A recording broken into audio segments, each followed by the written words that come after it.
তাহলে তরঙ্গ এবং শব্দ অধ্যায়ের এটা যদি আমরা এখন পড়ি, রিডিং করি, একজন রিডিং পড়ো দেখি। তাই সামনের দিকে এগিয়ে সর্বনিম্ন স্থানে পৌঁছাতে হয়, তখন বিভব শক্তি কমে সেটি গতিশক্তিতে রূপান্তরিত হতে থাকে।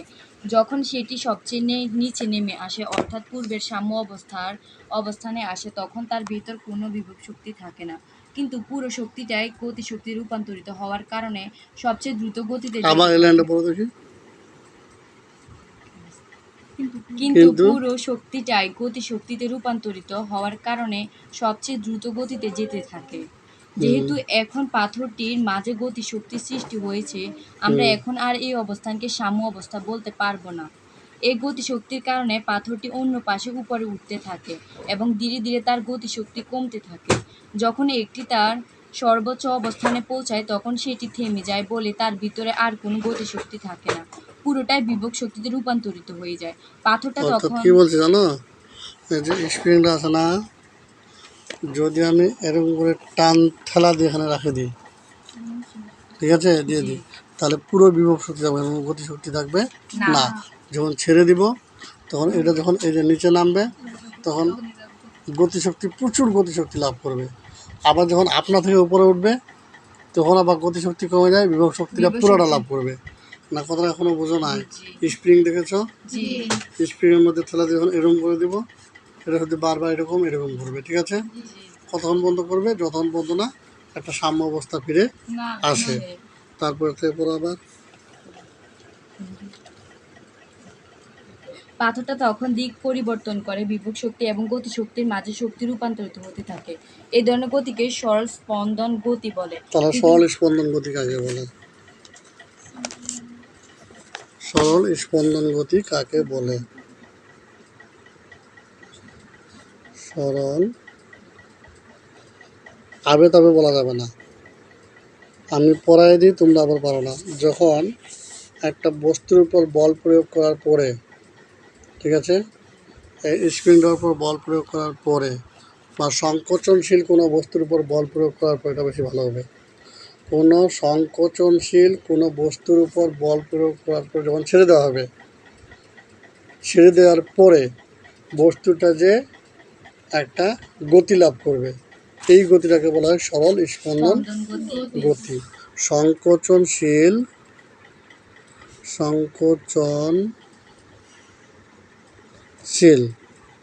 কোনো বস্তুর উপর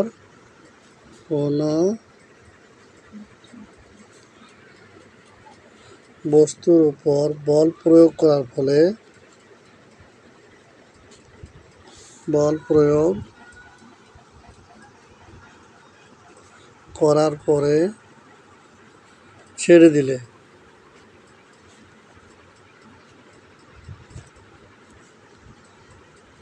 বস্তুটি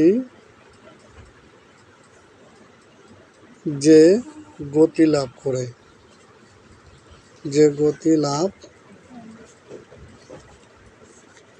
তাকে সরল স্পন্দন গতি বলে। বুঝা গেছে কথাটা? একেবারে হ্যাঁ, একইভাবে পৃথিবীতে যত ধরনের গতি আছে তাদের ভিতরে এটি সবচেয়ে গুরুত্বপূর্ণ গতির মাঝে একটি। একইভাবে একটি স্প্রিং এর সঙ্গে একটা ভর যুক্ত করে সেটাকে নিচে টেনে ছেড়ে দিলে যখন সেটা উপর নিচ করতে থাকে, সেটি হলো সরল স্পন্দন গতির উদাহরণ। এই যে এটা বলছে, যখন এটাকে টেনে যখন আমি ছাড়ে দেবো, একবার কি করে টেনছি, একবার উঠে যাবে, একবার নিচে আসবে, আবার নিচে আসবে, আবার উঠে যাবে, আবার নিচে যাবে, আবার উঠে আসবে, এটা বলতেছে। তারপরে স্প্রিংটিকে তার সাম্য অবস্থা থেকে টেনে লম্বা করে যখন ভরটিকে সবচেয়ে নিচের অবস্থানে নামিয়ে আনা হয়, তখন তার ভিতরে একটা বিভব শক্তির সৃষ্টি হয়। ভরটিকে ছেড়ে দিলে এই বিভব শক্তি গতিশক্তিকে রূপান্তরিত হতে থাকে এবং আগের উদাহরণের মতো গতিশক্তিটি সর্বোচ্চ মানে পৌঁছানোর পর পুরোটাই বিভব শক্তিতে রূপান্তরিত হয়ে যায়। স্প্রিংটি যখন তার সাম্য অবস্থা থেকে প্রসারিত হয় এবং সংকুচিত হয়, এই দুই অবস্থাতেই তার ভিতর বিভব শক্তি সৃষ্টি হয়। এভাবে ছবিতে দেখানো উপায়ে ভরটি বিভব শক্তি এবং গতিশক্তির মাঝে রূপান্তরিত হয়ে স্পন্দনিত হতে থাকে। সরল স্পন্দন গতিতে গতিশীল বস্তু যখন একদিকে সর্বোচ্চ দূরত্ব যায়, সাম্য অবস্থা থেকে তার সেই দূরত্বকে বলা হয় বিস্তার। এবার দেখো বিস্তার কাকে বলে। আবার পরের লাইনটা, সরল স্পন্দন গতিতে গতিশীল বস্তু যখন একদিকে সর্বোচ্চ দূরত্বে যায়, সাম্য অবস্থা থেকে তার সে দূরত্বকে বলে বিস্তার। এবার দেখো, আগে এই অবস্থায় ছিল, ছিল না? জি এটা তো ক্লিয়ার। টানার পরে যখন ছেড়ে দিলাম, ছেড়ে দেওয়ার পরে সর্বোচ্চ এখানে গেছে না? এই যে এখানে গেছে না? জি তাহলে এইখান থেকে এই যে এখান থেকে মানে এখান থেকে এই পর্যন্ত এই জায়গাটা, এই জায়গাটা, এটাকে বলে বিস্তার। মনে হয় না বুঝেছো তোমরা? আমি আরেকটা বলি। মনে করো একটা তার দিয়ে আমি একটা স্প্রিং কীভাবে একটা লোহা দিয়ে আমি ঝুলে রাখছি, বুঝা গেছে? এখন আমি কী করলাম, এই স্প্রিংটাকে সংকুচিত করলাম, করে এরকম আঙুল দিয়ে ঠেলা দিয়েছিলাম, এরকম করছি। আঙুলটা যখন সরায় নেব, সরায় নেওয়ার পরে দেখা যাবে যে এটা নিচের দিকে এত নিচে নামে গেছে। কথা বোঝা নয়? নামার সময় এটা যখন আমি আঙুলের উপর ঠেলছি, ঠেলার পরে কেমন হয়েছে? এমনি হয়ে গেছে। এবার আঙুলটা যখন ছেড়ে দিচ্ছি, এত জোরে বেগে নিচে নেমে এসেছে, আসছে না? জি তাহলে এই যে এটা সাম্য অবস্থা কোনটা ছিল? এটা, ঠিক আছে? আর ভুল করছে, এটা আরও নিচে নামবে, এখানে নামবে। তো এটা সাম্য অবস্থা ছিল, এটাকে ঠেলা নিয়ে আসছিলাম এখানে, যখন ছেড়ে দিলাম সে হচ্ছে কতটুকু নিচে নামছে, এটুকু নিচে নামছে না? এটাকে বলে বিস্তার। এটাকে বলে, মনে হয় না কথাটা এখনো বুঝেছ? বুঝেছ? বুঝেছ তো?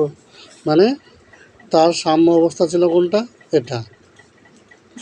এবার আমি তাকে কি করছি, এতটুকু সংকুচিত করে ফেলছি।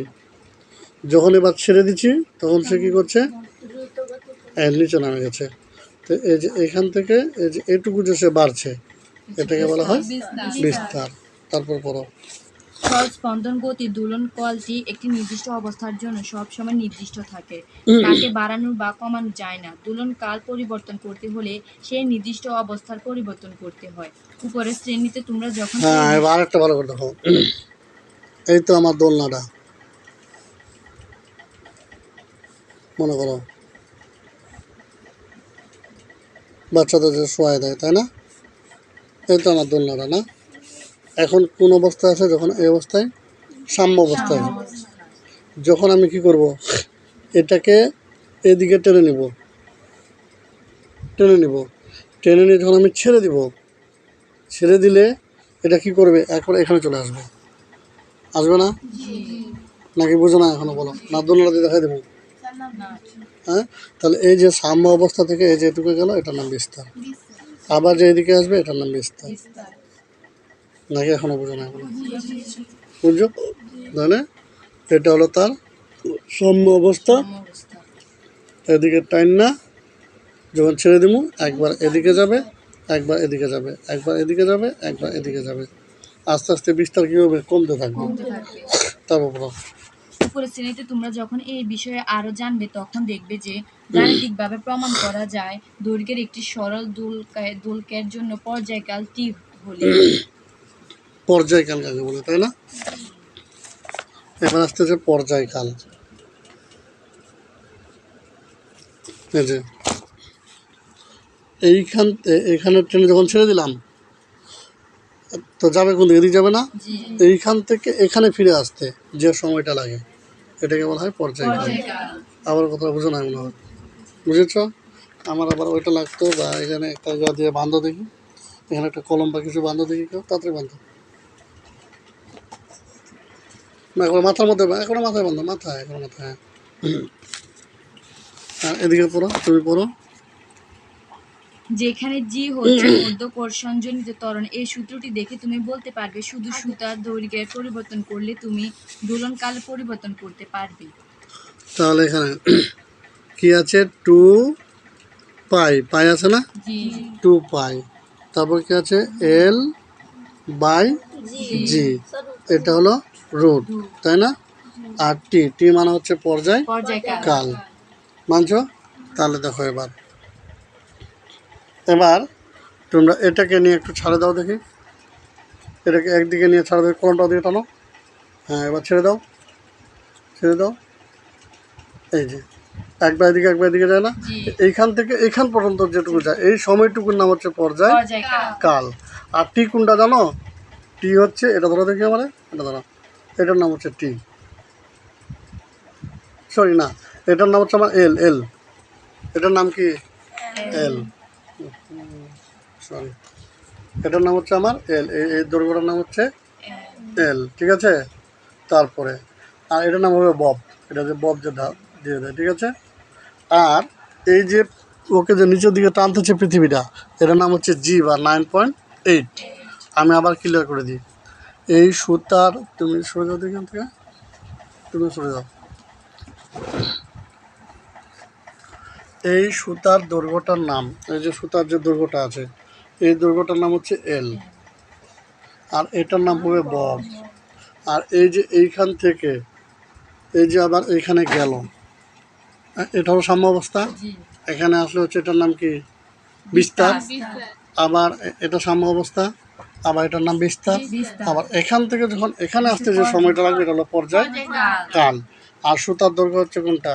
এটা হচ্ছে সুতার দৈর্ঘ্য, ঠিক আছে? জি। তাহলে এল এটা হচ্ছে। এবার বসো, তাহলে আমরা এখন পর্যায়কাল সমান কি লিখতে পারি? 2 পাই এল বাই জি। জি। এরকম যদি আমরা এখন একটা অঙ্ক মনে করি যে একটি সুতার দৈর্ঘ্য, একটি সুতার দৈর্ঘ্য মনে করো 15 সেন্টিমিটার হলে, ঠিক আছে? এবং একটি বব দিয়ে ঝুলিয়ে দিলে, বব তো বুঝেছি না? জি। বব দিয়ে ঝুলিয়ে, ঠিক আছে, ঝুলিয়ে দোল দিলে, এটাকে দোল দেওয়া বলনি, এর পর্যায়কাল কত হবে? পর্যায়কাল কত হবে। হবে? সেক্ষেত্রে জি এর মান হচ্ছে 9.8, পায়ের মান মুখস্থ আছে না? 3.1416, আর এল এর মান হচ্ছে 15 সেন্টিমিটার। তাহলে টি সমান হবে √, এখানে 2 পাই হবে, এখানে হবে এল বাই জি, মান বসানো অঙ্ক করলে হয়ে যাবে। বোঝা গেছে কথা বললাম? তাহলে আজকে হচ্ছে পর্যায়কাল কি, বিস্তার কি, সরলস্পন্দন গতি কি, এ তিনটা বললাম। তাহলে এই পর্যন্ত, ধন্যবাদ।